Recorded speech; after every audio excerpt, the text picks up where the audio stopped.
pawang hujan atau dianggapnya dukun gitu. Ada yang menganggap itu syirik, ya itu sebagai trik promosi kan gitu. Assalamualaikum warahmatullahi wabarakatuh. Pawang hujan ya. Kali ini tentang pawang hujan yang sampai detik ini masih ramai ya. Tadinya saya tidak ikut-ikutan berkomentar tentang pawang hujan ini ya, tapi kok saya kalau lihat media sosial ya, di beranda-beranda itu masih ramai tentang membahas pawang hujan. Bahkan ada yang menjelek-jelekan, ada yang pro, ada yang kontra. Maka dari itu saya mau coba mereaksi tentang pawang hujan ini ya. Tapi sebelumnya saya ingatkan dulu dan saya tekankan bagi para yang mau berkomentar tentang perbedaan, yaitu harus bijak ya, harus bijak dalam berkomentar untuk menanggapi perbedaan ya, dengan tetap menghormati dan menghargai.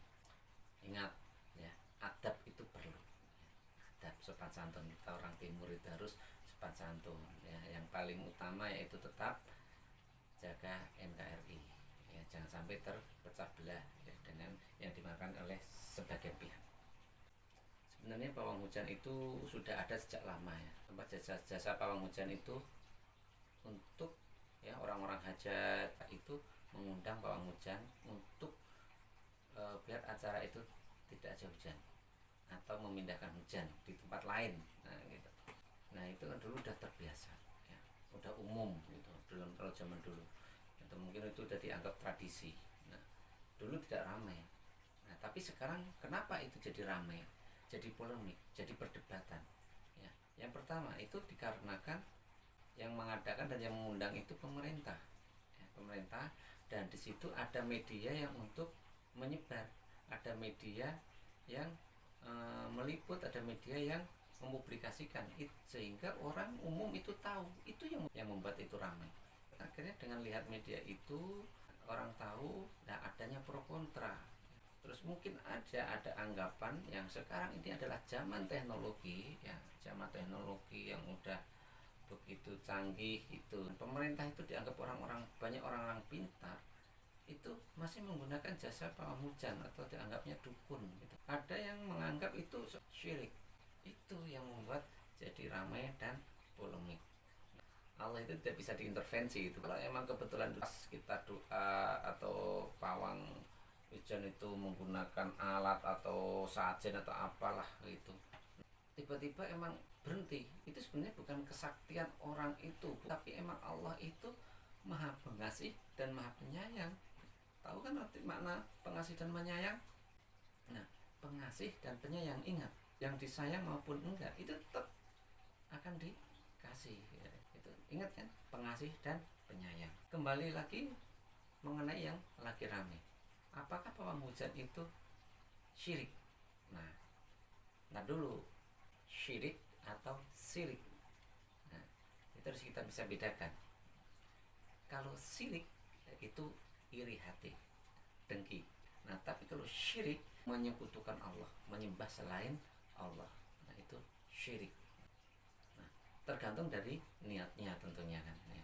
Nah, apakah pawang hujan di Mandalika itu syirik? Nah, itu tergantung dari niat yang mengerjakan dan niat yang punya gawe.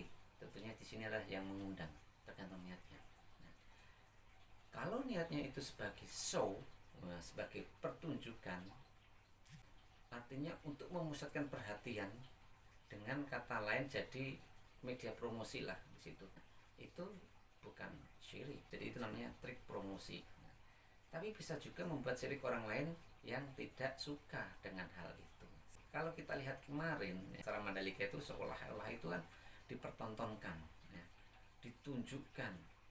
Jadi ada yang syuting, kemudian di blow up, ramai media seorang kompak membicarakan itu seolah-olah itu emang sengaja dipertontonkan. Bahkan sampai sekarang itu nggak hilang-hilang ya, mungkin bahkan itu sampai ke luar negeri kan. Akhirnya di situ kan terpusat apa, wah, Rara si pawang hujan di mana tuh? Di Mandalika. Mandalika acara apa? Acara balap motor. Itu sampai luar negeri. Akhirnya di situ akan diliput, oh Indonesia kan gitu. Itu bisa aja itu sebagai trik promosi kan gitu. Ya itu namanya bisnis trik marketing ya, itu nggak ada salahnya. Untuk itu jangan terburu-buru terpancing ya dengan penampakan luar. Kalau emang itu mau menghentikan hujan biar itu pas acara itu tidak hujan kan, Pak Ma'ruf Amin ini adalah seorang ulama yang tentunya kan di sekitarnya juga banyak ulama orang soleh yang bisa memindahkan hujan, hanya dikabulkan. Yang jadi masalah ya, jika menghadirkan atau jika mengundang seorang ulama atau orang soleh untuk mendoakan agar tidak terjadi hujan. Biasanya orang soleh itu kan tidak mau menunjukkan karomahnya itu di hadapan umum, apalagi buat pertunjukan seperti kemarin itu. Jadi orang soleh itu cukup berdoa ya, cukup berdoa dari rumah ya, tidak harus datang ditarik-tarik ke Mandalika ya, wallahu a'lam bishawab. Itu cuma penafsiran saya saja ya. Jadi sebentar lagi bulan Ramadan ya, bulan yang dinanti-nantikan umat Islam. Mari kita luruskan niat, bersihkan hati ya, berpikir positif, saling mengingatkan bukan saling menyindir untuk menjatuhkan ya.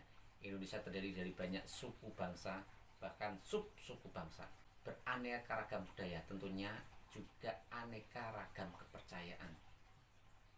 Kita harus saling menghormati dan menghargai demi menjaga kesatuan dan persatuan bangsa. Nah, ada yang percaya dukun atau paranormal, silahkan.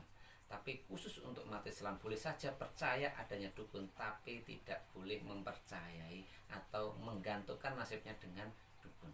Semua yang terjadi itu atas kehendak Allah ya. Adanya dukun, adanya yang dibilang orang sakti, itu ujian buat kita semua sebagai umat Islam.